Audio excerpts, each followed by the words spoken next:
YouTube. Today's video, I'm going to try to talk about how you can actually increase your damage, because I know a lot of people, they're getting to the point where their build is kind of like, you don't really know where am I going to get some upgrades, and I just wanted to showcase my profile and another person's profile that I know that showed me their POB, because this person actually has nearly 3 times my damage. So I'm going to go into why exactly the person does so much damage and what we can learn from this, and this also helps out myself. So you can see here, you can sort all the Berserker Lightning Strikers by their damage, and this is all with Secrets of Suffering. So I'm going to compare. Why do I do 771k damage while this person does 2.1 million? And it should help out everyone, and you should be able to use this to figure out what next pieces you should upgrade. And currently, this character is pretty good. I did finally hit level 97, and I did this all through just doing Silo Nem 3 farming the entire time. And I did switch up the map to Silo because it was slightly easier to loot. So currently, I know I didn't mention the Scarabs last time, but the Scarabs I end up using every single map for Nemesis 3 farming are Legion, Blight, Abyss, and Harbinger. And those are the main ones. You could probably switch out Harbinger for something else, but yeah. So right now I actually have some jewels supposedly that are actually one exalted orb, and I don't really know which one they are, but it's some small cluster. I think these I-84 cluster stuff that you get from Simulacrum are actually worth a lot. So just something to keep in mind. If you actually end up getting one of these jewels, be sure to check out what they're actually worth. I don't really know why these are worth so much, or if I'm getting scammed by selling them for 1x, but it is what it is. I didn't know. It's always nice to see that you have some exalts left over in your dump tab. But yeah. But let's get straight into my gear and let's see what upgrades I made for today.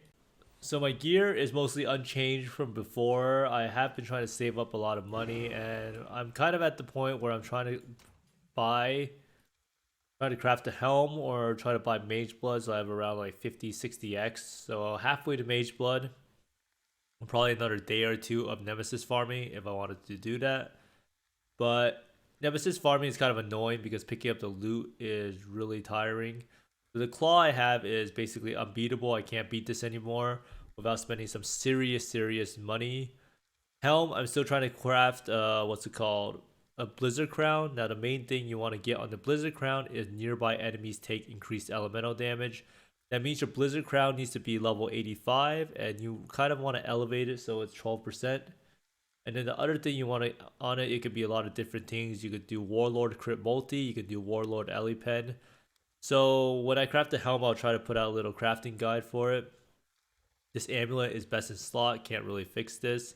The shield, 37 strength requirement, 20 lightning res. Lightning res is actually kind of low. You can see this is actually a Scourge modifier rank 1. So I think the other ranks are much higher. I think it can actually go up to 30%. So Mark of the Elder, supposedly a rare ring would beat this, but it has to be really well rolled. So I don't really know how I'm actually going to do it. But eventually I'll try to craft one. And same with this thing. Main problem with this 2-stone ring is the fact that it has no damage prefixes. So in the prefixes, you can actually get weapon elemental damage, and you can also get a lot of flat damage, like flat cold damage.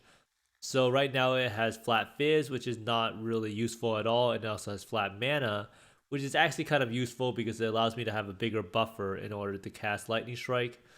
Now the brass dome here, this item is kind of disappointing for me, but I kind of want to get +1 max res with +2 projectiles. There's a lot of different corruptions. I think the base chest itself is very cheap, so I might just buy some brass domes and get some double corruption temples just to see what I get. Or I'll be able to buy one off someone else, because it's super easy to 6-link these chests now. Because all you have to do is do the 6 socket, and then you can start doing 4-link and then gamble 2 tainted fusings until you get it. So not too bad at all. The gloves, I don't think I'm going to get anything better until much later on. I'm actually pretty satisfied with them. I wish they had a little bit of higher fire resist or any resist, but this will more than suffice. Now the head on our belt, not really replaceable until I get a mage blood belt, but at this point in time, I'm kind of considering going for a mage blood, because trying to do the simulacrum, I think that mage blood ends up being a better belt in terms of helping you survive and capping out your crit. And this pair of boots is probably one of my next upgrades. Now the problem with this pair of boots is it's not elevated tailwind, so this is just regular tailwind. And then you also are missing out around on 10% attack, move, and cast speed while onslaught. And then most importantly, I want to get move speed and cannot be chilled because getting chilled sucks. So this is the main upgrade I made for today, was that I am now using a Bottle of Faith. Now, the reason I got a Bottle of Faith, a lot of people ask me, aren't you already crit capped? And the answer is that I am crit capped, but sometimes I'm not. My brittle is not at full effect for some bosses, so this helps out. But most importantly, people use Bottle of Faith because the consecrated ground created during effect applies 10% increased damage taken to enemies. So this is actually the main thing, is that it allows us to make it so that the enemies take 10% increased damage. So it's like a 10% increased damage multiplier. And for the rest of these flasks, I'm using Starlight Chalice, Diamond Flask, Granite Flask, and Quicksilver Flask. But nothing really special. This thing gives me attack speed, this thing removes bleed and CB, and this thing gives me immunity to shock. Eventually, I can try to get shock immune if I can get a craft on my gloves or rings that gives you reduced effective shock. Because right now we have 60% reduced effective shock here. So we just craft on 40% on the gloves, or on a ring, you will be able to get shock immune. Now the main problem with these ailment immunity is when you do Simulacrum, I cannot do this these yet. ailments do not give you immunity to the alternate forms of ailments. So that's probably one of the areas that Raider actually beats out Berserker, is if you go ailment immune, it's much easier to become immune to alternate ailments. And that actually does make a sizable difference for doing the Simulacrums, but in the end, it doesn't really matter too much. So now let's go check out why my damage is so much lower. I did list out a lot of upgrades, but let's see what this other person has that makes their damage almost 3 times higher on PoE Ninja. So here we have a lovely comparison with these two wonderful berserkers. You can see here my profile is on the left and his is on the right. And everything looks pretty similar. Similar stats, attributes, similar life 4.7k, similar mana, similar armor 30,600, similar evasion, he has slightly more. And then you see something that's not so similar, 770k versus 2.1 million. So let's see, where does this damage come from? So this person has the same amulet as I do. Awaken added lightning damage level 5, mine's level 4. So there's already a big difference. When you get to level 5, you get +1 level of supported lightning gems, making your Vault Lightning Strike even higher level. Now right here is actually the biggest difference of them all. He is using a Blizzard Crown, and like I said, I did want to make a Blizzard Crown. So the Blizzard Crown, you will need to probably run it through lab and buy someone that does lab enchants. I think it costs like 5 to 6x. But you can see here, he has 2 huge mods on his helm, which is nearby enemies takes 9% increased elemental damage, and then damage penetrates 3% of elemental resistance.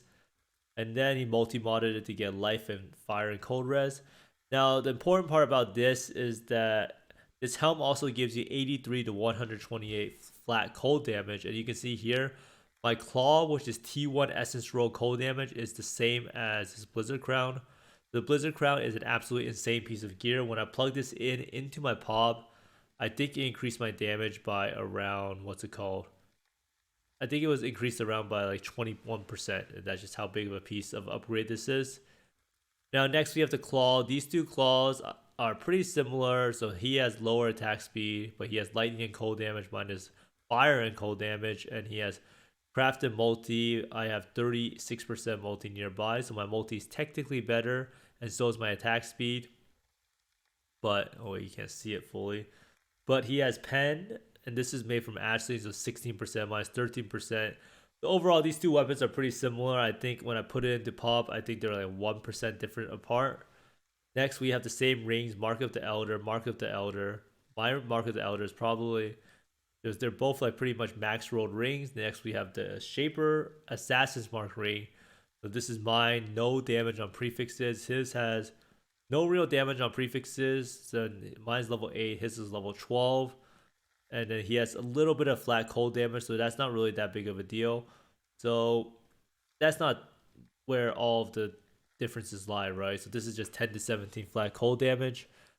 Now the gloves he is using is a lot better than mine. So mine's just strike, +1 frenzy, 10% attack speed. He has +1 frenzy, 30% increased elemental damage if you dealt a critical strike recently, and just a little bit more flat cold. And then he also has grants level 20 aspect of the cat skill. Now this doesn't really make too big of a difference. When I put it into POB, the difference between these two was only like 3 to 5%.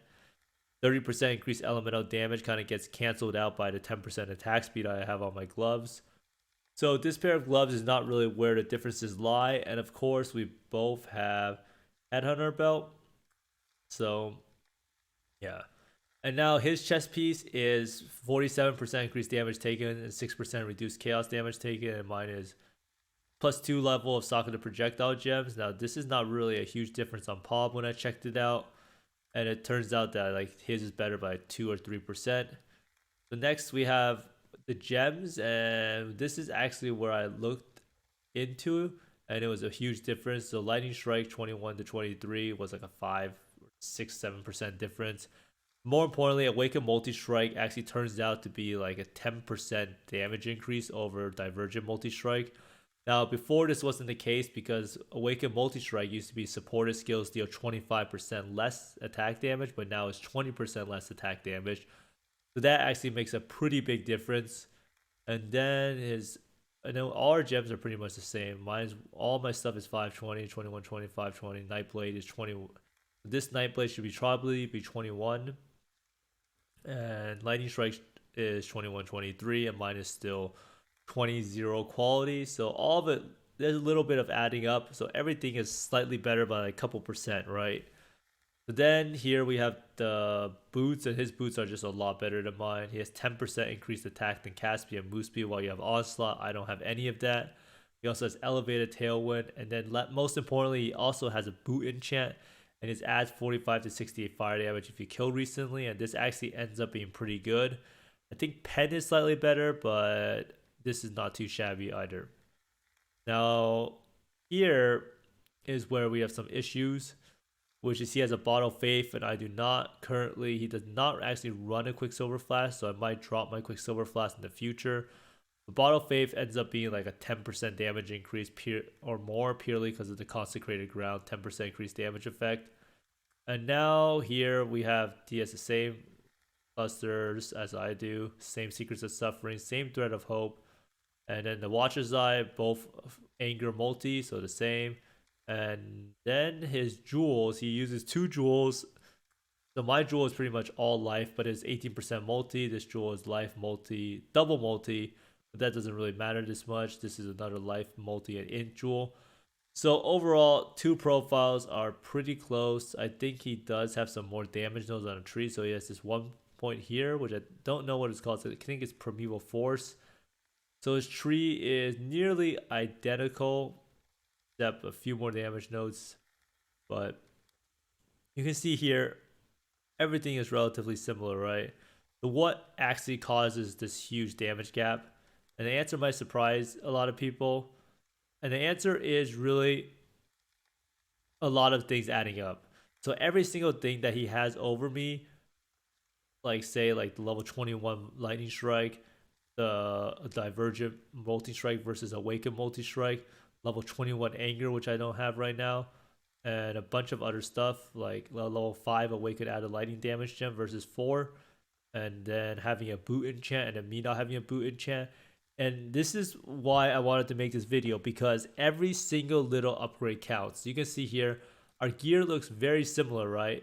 But just some flasks, some gem levels, some awakened gems, one more mod of crit multi, or like having a level 21 Nightblade gem with a 20 quality. It all adds up to these 3 to 4%, 2% or even, and it creates this massive gulf in difference of 770k versus 2.1 mil. So like when people ask me like how do you actually increase your damage, you should try to make every single piece of gear as optimized as possible. So make sure everything is 2120 if possible, and then make sure you get a boot enchant. Make sure you try to get a Blizzard Crown. Now a lot of this stuff sounds like yeah, you should get all of that, but a lot of times like people just don't have the currency to do it, and it is about finding the most optimal upgrades And that's where path of building comes in, is that it helps you search for what the most efficient upgrade path actually is. So hopefully this nice little comparison helped out. It also helped out me.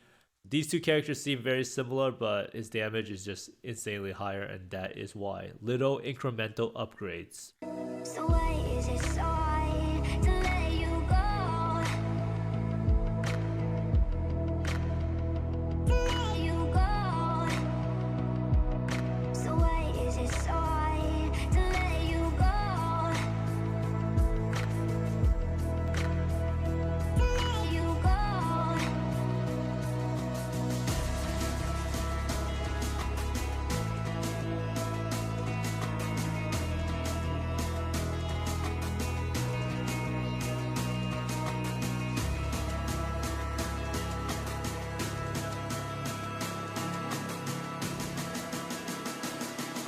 So why is it so hard to let you go?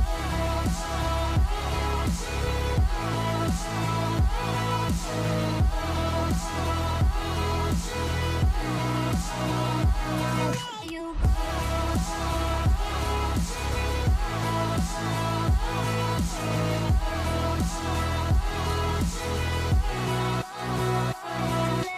go.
So why is it so hard to let you go? Let you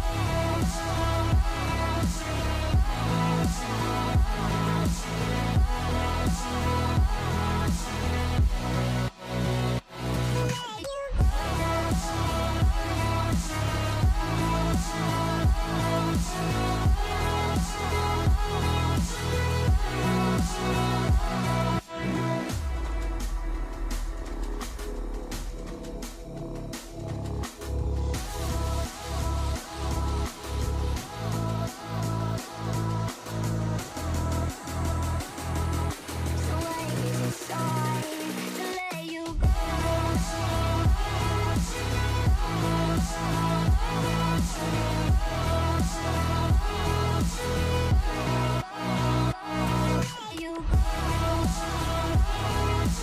Anyhow, I include a little bit of the Nemesis farming from Silo because I just thought it was interesting just to see how Silo looked like. Now, the main reason why I decided to do some Silo maps instead of the other ones is purely because it's easier to loot. If you do Silo, the map is a very straightforward layout. So like Park, cannot you have to do this backtrack a lot back and forth. And you sometimes don't know if you looted that quadrant already. It does have less mobs than Park from what I see, but I do like it doing it more because it seems faster.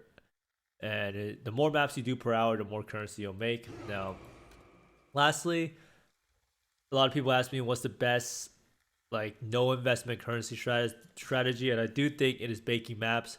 And then you have to see if you get one of these things, which is additional stack of expedition currency is good, and another one is simulacrum splinters, and another one is also what's it called, scarab. So if you hit those, you hit the jackpot, then you bake it all the way up, you sell it, and then you can make a fair chunk of money. And the only thing you're losing is pretty much the time you're spending doing the scourge map or doing the what's it called, the upside down, the Krangle-verse in your normal mapping. So this is a nice little passive money generator. So make sure you have two maps going at all times. You should try to use low level haunted mansion map because I think this map here has the most mobs, and a lot of people actually look out for this map. So you can see here I have another Scourge tier 10 map that I should be doing, and then here this map is pretty good. It has Simulacrum, Splinters, Catalyst, but you can see here that a lot of people Scourge is T1 maps, and it's perfectly fine. And I just wanted to